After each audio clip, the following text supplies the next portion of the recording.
Let's take a look at the Red Zone product from Breakaway Football. Red Zone is used to simulate full games in under 10 minutes. This is the Red Zone board, which looks different from the normal Breakaway Football board. Unlike the Breakaway Football board, which is organized into 5-yard chunks, this one is organized into discrete segments. Each time the ball will move on a solid line until it reaches the end zone. So if the ball starts at the 15, and you gain 1 on a play, it will move from the 15 to the 35, one section. The next section is here, here, and so on. The board also includes field goal kick values so that you know what needs to be pulled from the game day deck when kicking from one of these positions. If the ball were at the 35, kicking towards this end zone, you would need a 7 on the game day card to successfully make that field goal. From here, all you need is a 3. So notice there is no long pass from the 15, or if you happen to be at the -1, -2, anytime you're inside this red zone, you cannot throw a long pass. And so if a long pass comes up, you would simply redraw that card. This is the drive summary. The drive summary will hold tokens that keep track of what happened during the game. For example, each time you complete a drive, you will simply put a token on the drive summary to show what happened in that drive. By the end of the game, the entire drive summary will be filled out, telling you the story of what happened during that game. Also on the game board are punting values that can create a coffin corner punt opportunity. Therefore, when kicking from the 50, it would take a 9 card draw from the game day deck to pin the opponent at the -1, -2 position. In this case, we've pulled a 9, which means that we can punt the opponent down to this space. Now, in order to advance the ball, they need to move 1 extra line to advance the ball down the field. Every breakaway team has its own red zone card. This card allows them to roll for defensive calls while the offense draws from a deck. Setting up Breakaway Football Red Zone is a snap. Take out the cards and place the unique red zone card for each team next to the board. Sort the offense and the defense separately into different piles. Next, compare the offense and defense run and pass values to discover if there is a drive bonus. Here, the Fire have a run offense of 2. When compared to the run defense of 2 for the Lightning, 2 minus 2 is 0. There is no drive bonus. A drive bonus is a bonus that's applied before the play is resolved. So it would be automatic advancing of lines each drive based on the quality of that team. So if a team is very good at running, they will have a drive bonus for the run, which means anytime they pull a run, they get yards. Each red zone card identifies the run-heavy, balanced, and pass-heavy formations that that team has, identifying how many dice you will roll to get a result on the chart. It also includes special rules that apply only to that team that are used in red zone. In this case, the Fire have a +1 to all kick returns. If the Fire get possession first, and we flip a game day card, we see that the result in the top right corner is a 3, meaning that they will return the ball 1, 2, 3 lines out to midfield. And because they are the Fire, they will return 1 extra, which is the +1 that they get for their special ability. Red zone cards are double-sided, so you know which side goes on which part of the board. This is the away side, which lines up nicely with the away scoreboard, the same way that the home side lines up with the home scoreboard. To begin this first drive, we will draw a card and place it on the board. This is the Fire's offense. All offenses are drawn from the deck. Because this is I-form, and we see that I-form is their run heavy, we will roll 1 die for the opponent to get their play call. The roll is a 5. A 5 is nickel press, with a run value of 1 and a pass of 4. We retrieve that card and place it on the board. Now remember, you can just play this off the sheet. There's no reason for me to pull the nickel press out of the deck if I see that it's a run of 1 and a pass of 4. Now we flip over the offensive card and resolve. This is an outside run of 3 against a run defense of 1, which will be a gain of 2. Now we pull the game day card and see that it is a defense pass, which has no impact against a run play. So this is a gain of 2. 1, 2. And that is a touchdown. To improve the pace of play, we refer to the card that resolved the offensive drive and look to the field goal value to see if it is good. The extra point is good. You can now set that card aside as a discard. It won't be used for the rest of the game, and return this card to the defense's deck. Since they scored a touchdown, we place the touchdown token here and update the score to be 7-0. Now it's time to do the kickoff by the Fire and return by the Lightning, which is a 2, which will bring the ball out to the 35 and have a drive begin from here. The Lightning have come out with a pro set, which is their balanced formation, which means we will roll 2 dice on their opponent's chart. And the result is a 7. And the 7 is a 4-3 zone with a run of 2 and a pass of 3. I've moved the discard out of the way just to make this a little clearer. So we have the Fire with a zone of 2-3, and the Lightning come out with a counter of 2. 2 on 2 is a gain of nothing. And this is a defense pass tip ball, which has no impact. The Lightning have not moved the ball at all and will be forced to punt. We check the bottom corner. It's an 8.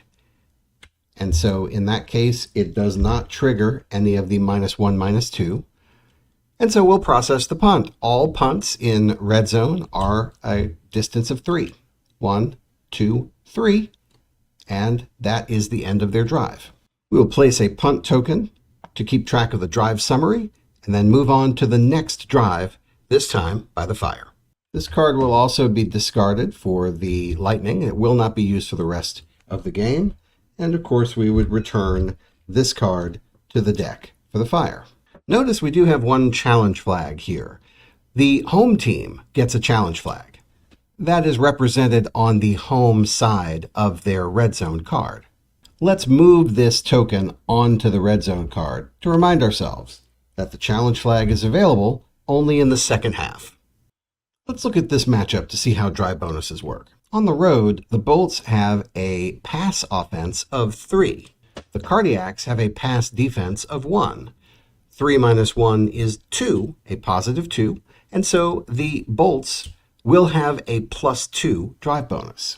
We put the 2 here under pass to show that anytime the Bolts call a pass play, before the play is even resolved, they will move 2 lines forward. For example, the Bolts come out in a pro set, which is their balanced formation. So we'll roll 2 dice on the Cardiac's chart for a total of 10. A 10 is a nickel wide run of 2-2. The Bolts have called a long pass. So even though this is low accuracy, and it may not be complete, they have an 8 on 2, which is a potential 6 gain. However, because they have a drive bonus of 2, before the play is even resolved, they will move forward 2 lines. They will now attempt this long pass from the opposite 35. Notice the pass is incomplete because this is a red text card on a low accuracy pass. However, they can now attempt a field goal from the 35, which, as we look in the bottom corner, is a 7, which means it's good. So the Bolts have scored a field goal on this drive. We place this token on the drive to reflect the summary of what happened, and now we'll move on to the Cardiac's offense. Some teams require that you place tokens on the drive summary to stage events that will happen during the game. Here's a good example. The Cardiacs have what are called clutch coins. You actually use the other 3 challenge flags that aren't being used. One's here, and that's for the second half use of the home team for every team. But there are 3 others in the box that aren't being used. Those get placed here at these locations. So these 3 will be flipped over to their token side. and then placed at the beginning of the second, third, and fourth quarters. The clutch coins tells us if the Cardiacs are losing at the start of that drive, they will bank that token for the fourth quarter and get free game day cards. So the drive summary looks like this, and as we fill it out, we'll see whether or not those challenge flags trigger as clutch coins. So the Cardiacs have the ball at the 15, and they're going this way towards the Bolts end zone. And they've come out with a pro set, which requires a roll of 2 dice, because that is their balanced formation. We've rolled 2 dice, and that gives us a value of 10, and so we will check the Bolts chair and see that the Bolts get a nickel zone of 0-5 on a roll of 10. So here's our matchup, and we'll flip the card to see that we have a screen pass, which is a special pass, and of course zone will blow up special pass. This is a defensive breakaway. We resolve this just like a normal defensive breakaway, where we take a look at the card and see that the -1 in the upper left corner is the best result for the defense. And so we back up the drive by 1. Notice that a loss of 1 from the 15 does not result in a safety. It actually puts the ball here at the -1, -2 location. Of course, from here, it will be time to punt. The punt is an 8. And so that doesn't trigger anything special. In fact, only the 35, 50, and the opposite 35 would trigger anything special on a punt. Therefore, the punt is a value of 3. 1, 2, 3, and the ball is now at midfield for the Bolts' next drive. We place the punt token to reflect the home team's drive result, and now we move to the next away drive. We'll skip ahead to the second quarter and see that the away team is winning 10-7. Of course, the home team is the Cardiacs. And if you recall, if the Cardiacs are losing, when they arrive at this token, they will actually pick up the token and keep it. So we'll set it aside down here and bank that token for the fourth quarter. We'll skip ahead now to the second half and notice that the away team, the Bolts, are actually losing 14-13. And here's the drive summary. Now that we've arrived at the first home drive of the second half, and we see that the Cardiacs are winning by 1 point, this will simply go away and not be banked as a future clutch coin. Another thing to notice is here on the board it says second half adjustments. The losing team always uses the better play. So we see the score is still 14-13 after the Cardiacs punt, and the Bolts have the ball at their own 15. They're coming out in spread, and that requires a roll of 3 dice. That's a total of 11. 11 is a nickel blitz of 2-2. Spread is their pass heavy, which is why they rolled 3 dice, and they've come out with an inside run. This is a perfectly fine play. Inside run versus blitz will gain 1, but it might be better to have the long pass opportunity. So they'll flip around to the long pass opportunity because they have a drive bonus of 2. This means that regardless of what happens, they will advance the ball 2 lines because they have the drive bonus, and now they will resolve the play. This is directly because of second half adjustments. Teams that are losing choose the better play, which means they rotate their card to the play that helps them more. Let's resolve this play now. 9 on 2 will be a gain of 7, which is plenty enough for the touchdown, but they need green text, and they get it with the acrobatic grab. So that is complete, and that will be a touchdown for the Bolts. The extra point is the 4 in the bottom right corner, which is good. We place the touchdown on the drive summary and update the score to 20-14. The Cardiacs pulled a 3 on their drive, which means they return the ball to midfield. 1, 2, 3. And notice that now that the lead has changed, the Bolts are winning 20-14. It's the Cardiacs who will get the advantage of second half adjustments. Split flex is their pass heavy formation, so we will roll 3 dice. And the result's a 4, which is nickel man-to-man. Nickel man-to-man versus split flex, which is a medium pass, and medium pass will defeat man-to-man. This is an offensive breakaway. Unlike in the normal breakaway football game, offensive breakaways in red zone are automatic touchdowns. So this ball would simply advance to the end zone, and that is a touchdown for the Cardiacs. We will flip the game day card, which would have been intentional grounding, but because it was an offensive breakaway, it's a touchdown. And we'll check the bottom right corner for the extra point, which is a 4, which is good. The Cardiacs are now winning 21-20. Red Zone's a great way to play out famous what-if scenarios. Games take only 8 to 12 minutes to play, and the more you play it, the faster you'll get.